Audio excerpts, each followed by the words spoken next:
सख्यं ते गमेयं सख्यात् ते मायोषं सख्यान् ते मायोष्टा। अब वधू की माता वर और वधू का गठबंधन करें। सख्यं ते गमेयं सख्यात् ते मायोषं सख्यान् ते मायोष्टा। सखा सप्त तदा भव।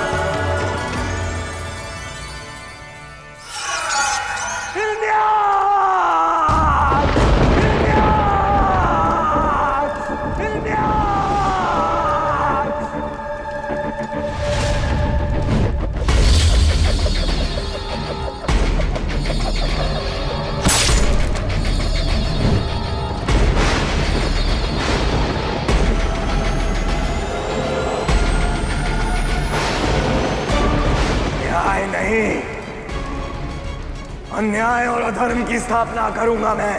हिरण्यकश्यप, इस संसार का भगवान बनूंगा मैं। जो हिरण्याक्ष नहीं कर सका वो मैं करूंगा। धर्म का नाश, सत्य का अंत बनूंगा मैं।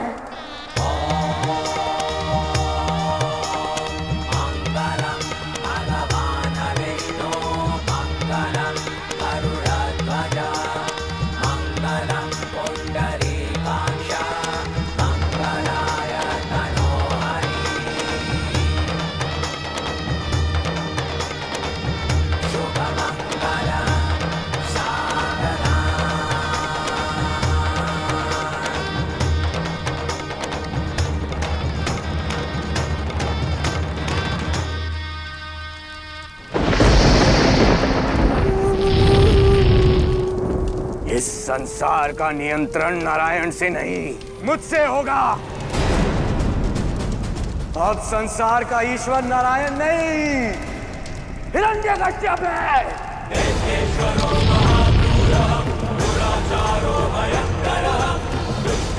आज से नारायण का जय घोष नहीं होगा। कल सूर्योदय होने तक, मेरे भाई की चिता ठंडी होने तक सारे संसार को बता दो कि उनका भगवान हिरण्यकश्यप है। अब वर और वधू पग फेरे के लिए खड़े हो जाएं।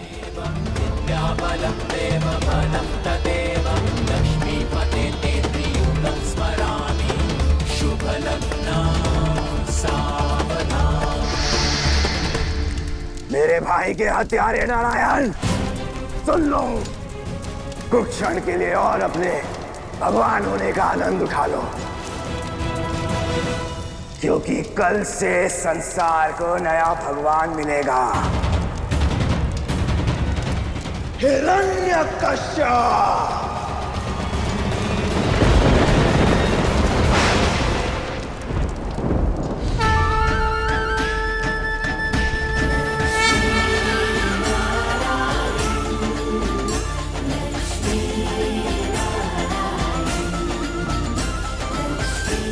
विवाह संपन्न हुआ।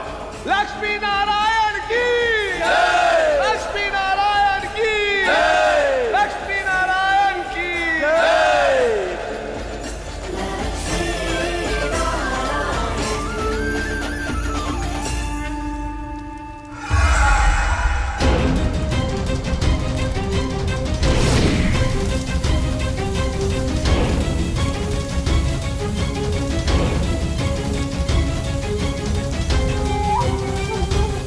ऐसे ही सुदर्शन को लेकर भगवान बने बैठे हैं ना नारायण। लो, अब मेरे पास भी ये चक्र है। अब मैं भी हूँ इस संसार का भगवान। क्षमा करें प्रभु, किंतु केवल नारायण जैसे सुदर्शन चक्र होने से ये संसार आपको ईश्वर नहीं मानेगा।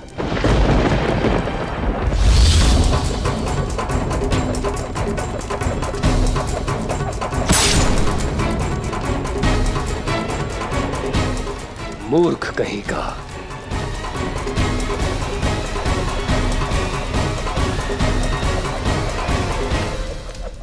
अब तो मानेगा। भक्ति से नहीं तो भय से सही। भले जाओ जाकर सृष्टि के कोने कोने से लोगों को उठाकर मेरे सामने लाओ। जो आज्ञा प्रभु हृदय कश्यप।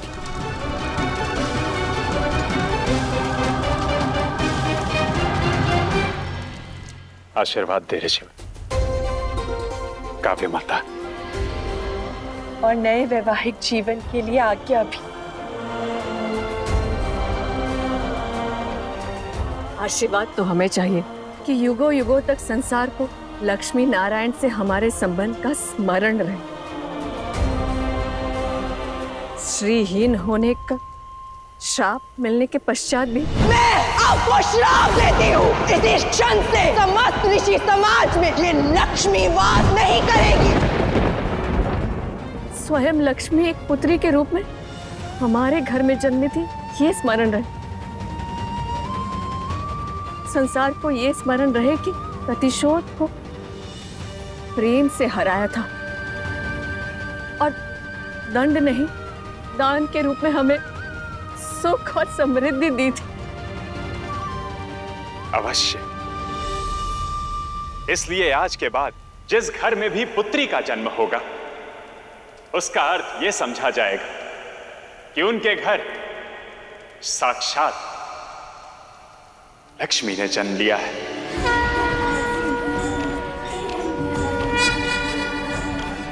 संसार में हर पुत्री लक्ष्मी के स्वरूप में देखी जाएगी।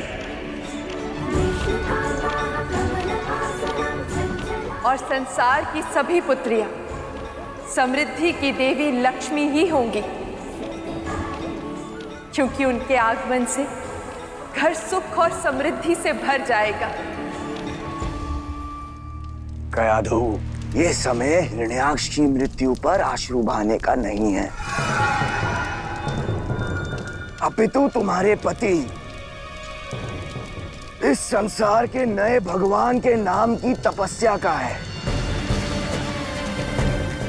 तुम्हारे गर्भ में पल रहे मेरे पुत्र को मेरी ही भांति शक्तिशाली बनना होगा, क्योंकि भगवान का पुत्र होगा वो। जाओ, तप करो।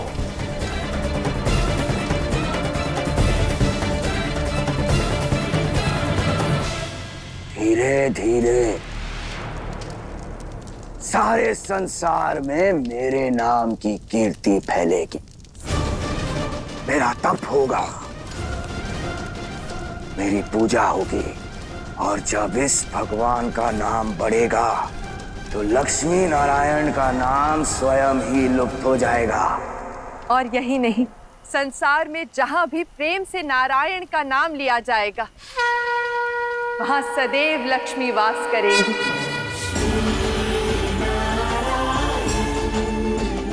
लक्ष्मी नारायण की, लक्ष्मी नारायण की, लक्ष्मी नारायण की।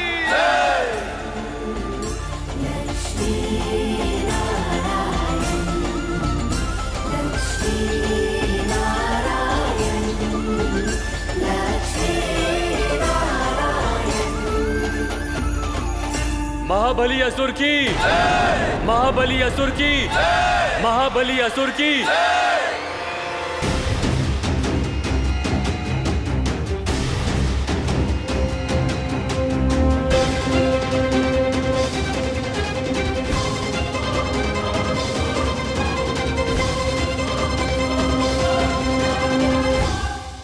बस बहुत हुआ। अब इस छलिए नारायण की नहीं, संसार के नए भगवान हिरण्यकश्यप की जय जयकार होगी। और इसे क्षण मौन हो जाओ। जिसका भाई पराई स्त्री का हरण करे वो जय घोष के योग्य नहीं, धिक्कार का योग्य है। जिसने अपने पुत्र का साथ नहीं दिया, जिसने अपनी पुत्री को अपने शत्रु को सौंप दिया, वो मुझे क्या ज्ञान देगा? महाबली, तुम्हें और तुम्हारे असुर भाइयों को रक्षण देने की जो भूल हुई थी मुझसे, कदाचित उसे सुधारने के लिए तुम स्वयं आए हो यहाँ पर। आज तुम्हारे अंत का आरंभ है। तुम्हारे अधर्म और दुष्टता के अंत का आरंभ।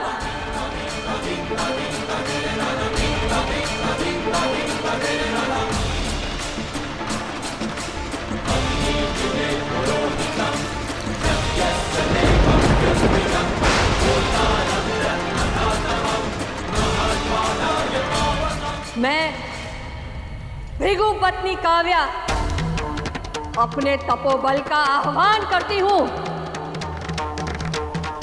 कि इसी क्षण तुम्हारा नाश हो जाए।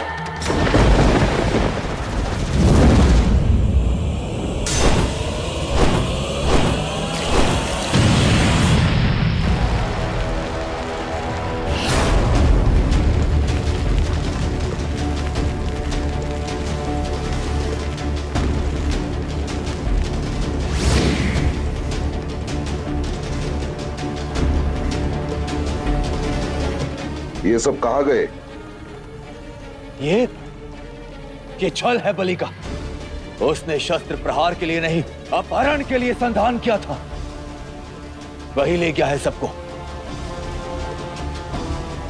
इससे पहले कि बलि कुछ अनर्थ करे, हमें उसे ढूंढकर इस समारोह में आए सबको सुरक्षित करना होगा। हम देव हैं और ये हमारा दायित्व है। देवो, चलिए मेरे साथ। ठहरिए देवराज, इस प्रयास का कोई परिणाम नहीं होगा, क्योंकि बलि सभी को लेकर हिरण्यकश्यप के पास गया है।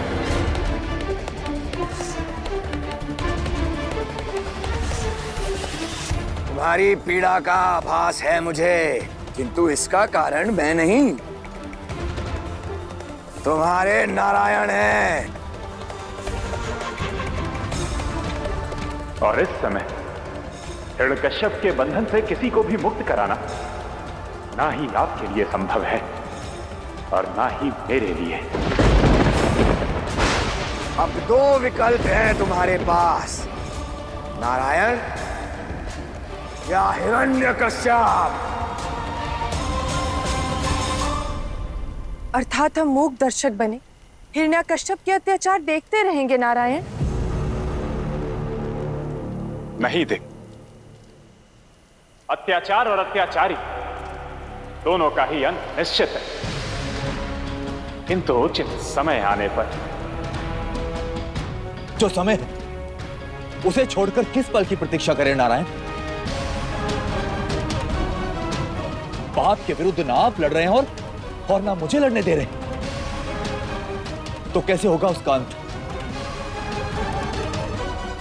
अंधकार को नाश करने वाला सूर्य अंधकार के गोद से ही उगता है देवराज।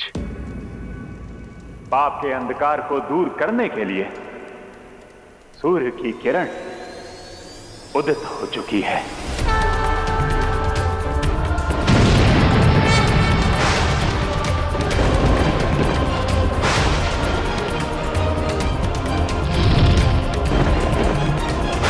हिरण्यकश्यप का काल जन्म लेने वाला है, जन्म लेने वाला है, जन्म लेने वाला है।